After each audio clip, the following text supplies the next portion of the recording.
अब यहाँ इंटरेस्टिंग चीज बताने वाला हूं मैं कि क्या होता है प्राइम नंबर और क्या होता है कंपोजिट नंबर, आपको ये बताने वाला हूं मैं। टॉपिक को आगे बढ़ाने से पहले हम डिविजिबिलिटी के सारे रूल्स को लिख लेते हैं, फिर उसके बाद किस तरीके से एक साथ किसी नंबर को डिविजिबल कैसे किया जाता है सभी नंबरों से, वो हम जानेंगे। तो पहले एक बार रिवाइज कर लेते हैं, उसके बाद समझते हैं। तो लिखते हैं जिसको हमने पढ़ा था। आप भी मेरे साथ बोल सकते हैं और देख सकते हैं, क्योंकि मैंने आपको सारी divisibility rule one by one step by step बताया है। आप भी उस चीज को देखिए। अगर इसके पहले की वीडियो आपने नहीं देखी तो हमारे चैनल की प्लेलिस्ट में जाकर सारे डिविजिबिलिटी रूल को डिटेल में सेपरेट देख सकते हैं। उसके बाद आपको कोई भी डाउट नहीं रहेगा। फिर भी मैं यहाँ आपको रिवाइज करा रहा हूँ, आप देखते जाइए। तो हमने क्या क्या पढ़ा? 2, 5, 10, 3, 9, 4, 8, 6, 7, ये है हमारा। क्लियर? अब हम सारे रूल्स को लिखते हैं, किस तरीके से करेंगे। तो हमने 2 के लिए क्या पढ़ा था? 0, 2, 4, 6, 8। 5 के लिए क्या पढ़ा? 0, 5। 10 के लिए 0। क्लियर? इसमें हम क्या करते हैं? Check last digit. हम इसके लिए क्या करते हैं? चेक लास्ट डिजिट करते हैं। इसके बाद 3 और 9 के लिए क्या करते हैं? सम ऑफ डिजिट। 3 के लिए भी यही करते हैं और 9 के लिए भी यही करते हैं। तो क्या लिखेंगे? सम ऑफ डिजिट। यहां टेबल ऑफ 3, टेबल ऑफ 9। अगर आप मेरे ये वीडियो फर्स्ट टाइम देख रहे हैं, अगर हमारे चैनल में आप पहली बार देख रहे हैं, तो भी आपको ये चीज समझ में आएगी। अभी मैं सारी चीज को डिटेल में बताने वाला हूँ कि किस तरीके से क्या होता है। ठीक है? 4 के लिए क्या है? Check divide. ऐसे नहीं लिखे, मैं एक साथ लिखता हूं, चेक डिवाइड, क्योंकि दोनों एक जैसा है। 4 और 8 के लिए यही करना हो। क्या लिखना? For even number. और क्या इसमें है? रिमाइंडर हमारा 0 आना चाहिए। देखते हैं, अभी मैं सारी चीज को डिटेल में बताऊंगा। परेशान होने की बिल्कुल जरूरत नहीं है। हाईके एकेडमी ये चाहता है कि हर बच्चे से मैथ बनना चाहिए, मतलब हर बच्चा मैथ में इंटेलिजेंट हो जाए, हर बच्चे से कैलकुलेशन तेज हो जाए। मैथ में बिल्कुल डर खत्म कर दीजिए। अगर आप हमारे चैनल में हैं तो ये मानिए, मैथ से डर बिल्कुल खत्म कर दीजिए। ऑनलाइन अगर आप पढ़ रहे हैं, फिर ऑनलाइन पढ़ा तब भी, और ऑफलाइन पढ़ रहे हैं तो बिल्कुल मैथ से डरने की जरूरत नहीं है। ठीक है? 6 के लिए क्या करना है? Check divisibility 2 and 3। 7 के लिए करना है? Check divide remainder 0। तो ये इतना मैंने लिखा। अब इसको एक बार मैं समझा देता हूं। देखिए 2, 5, 10 को मैंने साथ में लिखा। क्यों लिखा? क्योंकि इसमें हमें क्या करना है? लास्ट डिजिट को चेक करना है कि 2 के लिए क्या है? 0, 2, 4, 6, 8। अगर आ जाएगा तो वो नंबर 2 से डिविजिबल है। 5 के लिए क्या होता है? 0 या 5 होना चाहिए। 0 आ जाए या 5। 10 के लिए क्या है? 0। तो ये तीनों चीजें अगर आ जाए तो ये इसके लिए हमें ये करना है। और फिर हमें 3, 9 के लिए क्या करना है? Sum of digit. 9 के लिए भी यही करना है, 3 के लिए भी यही करना है। Sum of digit, table of 3, table of 9। 3 के टेबल में अगर डिजिट को सम करने के बाद, मतलब कोई भी नंबर लिखा, मैं डिटेल बता दे रहा हूँ, कोई नंबर ऐसा लिखा, इसको हम ऐड करेंगे। 4 प्लस 9 कितना है? 13। ये टेबल अगर 3 के टेबल में आता है, 3 के टेबल में आता है तो नंबर डिविजिबल है, और नहीं आता तो नंबर डिविजिबल नहीं। इसी तरीके से 9 के लिए भी, ये नंबर अगर 9 के टेबल में आता है तो 9 से डिविजिबल है, और नहीं आता तो नो डिविजिबल। क्लियर? तो अब यहाँ पास 4 और 8 के लिए क्या करना है? Check divide for even number, और रिमाइंडर कितना आना चाहिए? 0 आना चाहिए। क्या आना चाहिए? रिमाइंडर 0 आना चाहिए। अब इसके बाद क्या है? 6 के लिए क्या? Check divisibility 2 and 3। मतलब ये क्या है? 2 एंड 3 को चेक करना है। मतलब 6 के लिए हमें 2 और 3 अगर डिविजिबल करते हैं तो ऑल्सो 6 भी क्या करेगा? डिविजिबल करेगा। क्लियर? इसके बाद 7 क्या है? चेक डिवाइड, और रिमाइंडर कितना आना? 0। इसकी 7 के लिए अगर आपने 7 की डिविजिबिलिटी नहीं देखी है तो इसके पहले की वीडियो हमने 7 की डिविजिबिलिटी को बहुत डिटेल में बताया। उसमें आप जाके सेपरेट देख सकते हैं कि किस तरीके से मैंने डिविजिबिलिटी पढ़ाई। मैंने यहाँ बताया, लेकिन उसमें मैंने डिटेल में बताया। क्लियर? तो अब आते हैं, इसके बाद एक नंबर रह गया 1। क्यों लिख रहा हूं 1? 1 क्या है? 1 सारे नंबरों को डिविजिबल, तो मैं यहां ना लिख के, थोड़ा सा दिखेगा नहीं। 1 क्या है? All number divisible.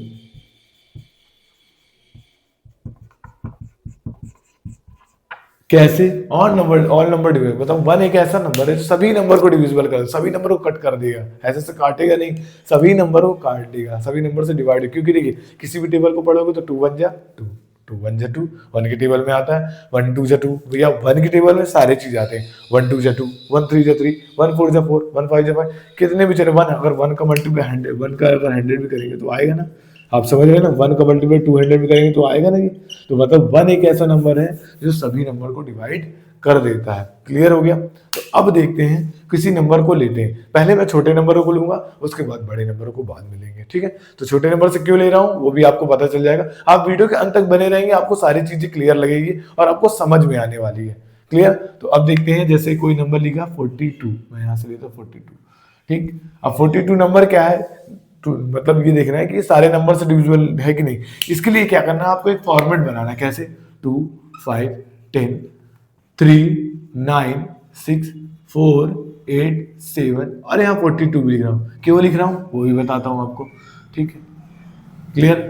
यहाँ लिख रहे हैं, ये ऐसा फॉर्मेट बनाने से आपको, ये डायरेक्ट कर सकते हैं, अभी मैं डायरेक्ट भी बता दूंगा। इसको करने से आपको अभी समझ में आएगा। अगर आप नए हैं ना, आपसे मतलब मैथ नहीं आ रही ना, तो आप ये देखेंगे तो आपको समझ में आएगी किस तरीके से देखते हैं, ठीक है। करते हैं तो हम देखते हैं ये नंबर 1 से डिविज, 1 से तो पहले टिक कर दो और 42 से तो कर ही दो। कोई भी नंबर 1 अपने नंबर से और खुद के नंबर से डिविजिबल होता है। कैसे? जैसे 42 लिखा, अब 42 को अगर हम इसमें करेंगे तो 42 बन जाए 42, आपको पता ही है रिमाइंडर 0 आएगी। तो 1 और एक देखिए 1 भी आ रहा है, ये भी आ रहा है, यहाँ पर भी आपको समझ सकते हैं। मैंने बोला 1 सभी टेबल को डिवाइड कर देता है, 40 जो नंबर है वो भी अपने खुद को भी डिवाइड कर देता है। 1 और इटसेल्फ, मतलब 1 और इटसेल्फ एक ऐसे हैं जो 1 और खुद का नंबर, जो खुद का नंबर, जैसे भी और भी लिखेंगे खुद का नंबर, वो अपने आप को डिवाइड कर। जैसे नहीं समझ पा रहे हैं तो एक बार ये देखिए 56 लिया, तो हम देखेंगे 56 अपने नंबर से डिविजिबल है। जैसे मैं लिखा 70, इतना बड़ा नंबर लिख दिया ना, तो ये नंबर खुद से डिविजिबल है और 1 से भी डिविजिबल है, खुद से भी डिविजिबल है और 1 से डिविजिबल है, ऐसे समझना है आपको, ठीक है। तो अब देखते हैं, चलिए देखते हैं। तो 1 और 42 से जाएगा ही, अब देखते हैं 2 से जा रहा है कि नहीं। तो ये हम 2 से जा रहा तो क्या करना पड़ेगा, अब तो देख थोड़ा सा हमें यहाँ देखना पड़ेगा। 2 के लिए क्या है, लास्ट में इवन नंबर आना चाहिए, तो आ रहा ना इवन नंबर, तो यस 2 से डिविजिबल है। क्या ये 5 से डिविजिबल है कि नहीं देखते हैं, तो 5 से डिविजिबल है कि नहीं, 0 और 5 आ रहा, नहीं आ रहा, तो मतलब ये क्रॉस हो जाएगा। क्या ये नंबर 10 से डिविजिबल है, तो देखेंगे 10 के लिए क्या है 0, तो बिल्कुल नहीं करना। अगर ये हमने फॉर्मेट सीख गया, हम ये बनाना सीख गए कि किस में क्या आता है, किस तरीके से करना है, तो ये हमारे लिए कुछ नहीं है, क्योंकि यही इंपॉर्टेंट है। इससे सारे सवाल, कोई भी नंबर सवाल, कितना भी बड़ा सवाल हो ना, कितना भी कॉम्प्लिकेटेड सवाल हो, तो आप उसको आसानी से इस तरीके, इस चार्ट के मतलब इस टेबल के हिसाब से, इस फॉर्मेट के हिसाब से कर सकते हैं, ठीक है। अभी 3 से जा रहा है कि नहीं, तो 3 के लिए क्या है भाई, सम ऑफ डिजिट, डिजिट को जोड़ना, तो डिजिट को जोड़ दो। 4 और 2 कितना हुआ, यहाँ पे 4 + 2 कितना हुआ 6, क्या 6 3 की टेबल में आता है, यस आता है, लिख दिए। क्या 6 9 की टेबल में आता है, तो आप क्या कहेंगे, नहीं आता, 9 की टेबल में 6 थोड़ी नहीं आता, तो क्लियर हो गया।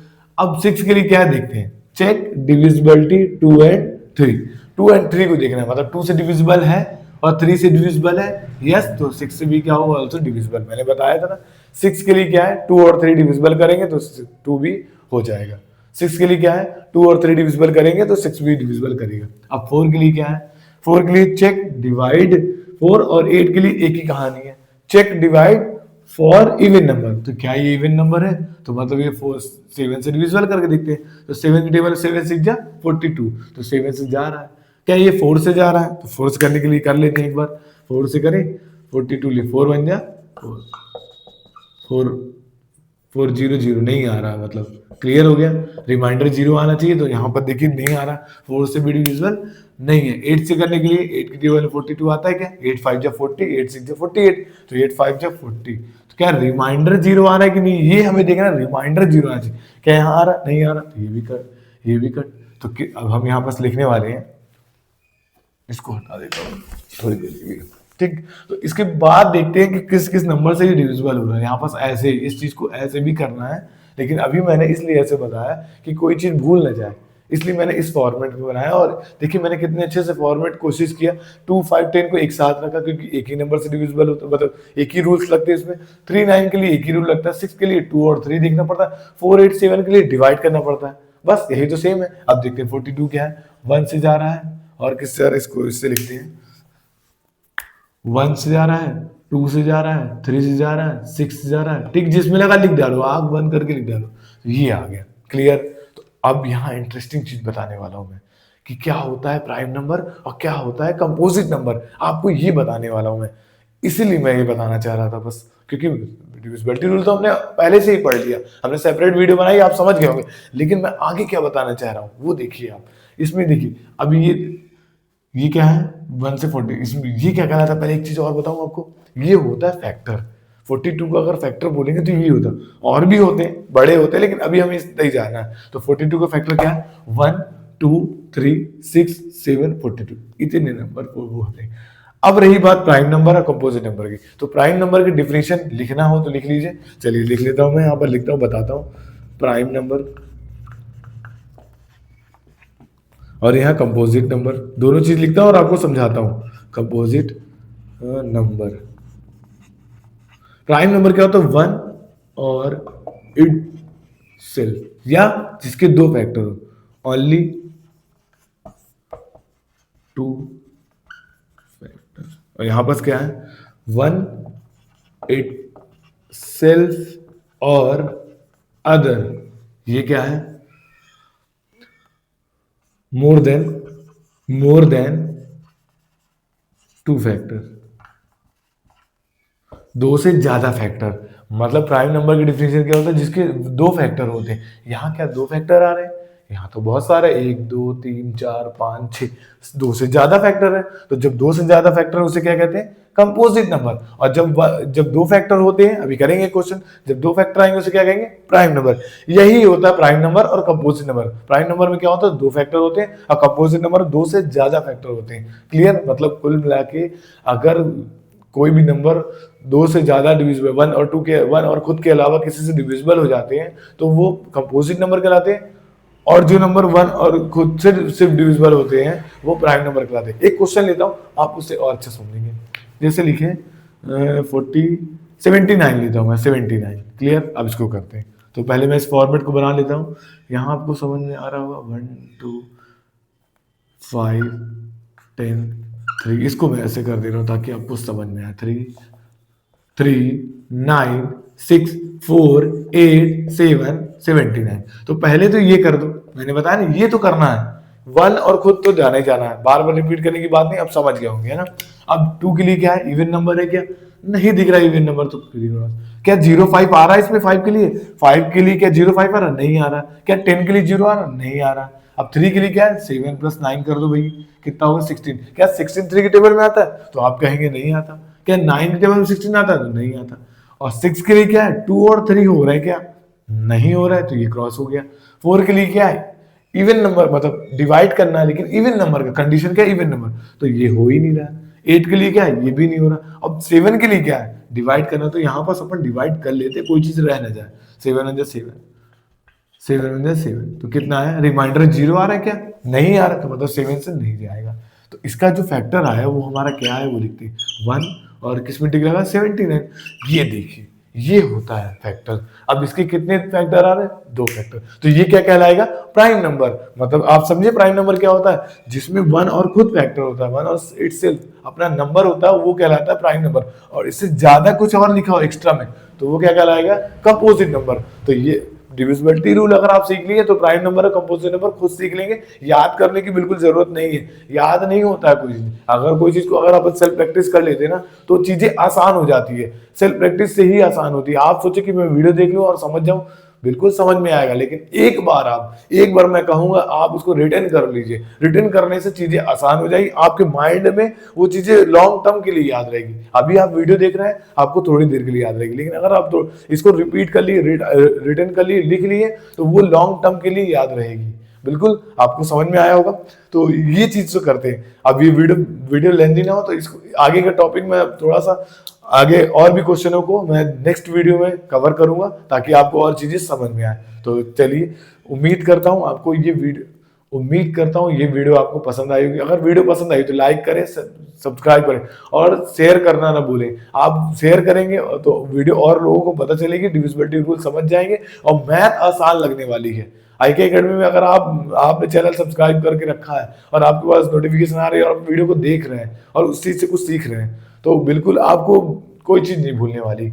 हम आपको वीडियो लॉन्ग टर्म तक है, मैं याद रहूँ ना रहूँ, लेकिन क्वेश्चन अगर आप सीख रहे हैं वो चीज़ याद रहनी चाहिए। इंपॉर्टेंट ये रहता है मेरा याद रहना आपको रहे ना रहे, मैं रहूँ ना रहूँ, लेकिन आपको अगर आपने कुछ चीज़ सीखी है तो वो आपके ज़िंदगी में काम आना चाहिए। बिल्कुल, आप मैं अगर पढ़ाई कर रहे हैं, पढ़ाई से रिलेटेड कोई चीज़ कर रहे हैं, तो परफेक्ट बननी चाहिए। बननी चाहिए कि नहीं ये बताइए आप? तो बननी ही चाहिए। उम्मीद करता हूँ ये वीडियो आपको पसंद आई होगी। तो मिलते हैं नेक्स्ट वीडियो में, नेक्स्ट टॉपिक के साथ। तब तक के लिए गुड बाय, एंजॉय करिए, खुश रहिए, मुस्कुराते रहिए।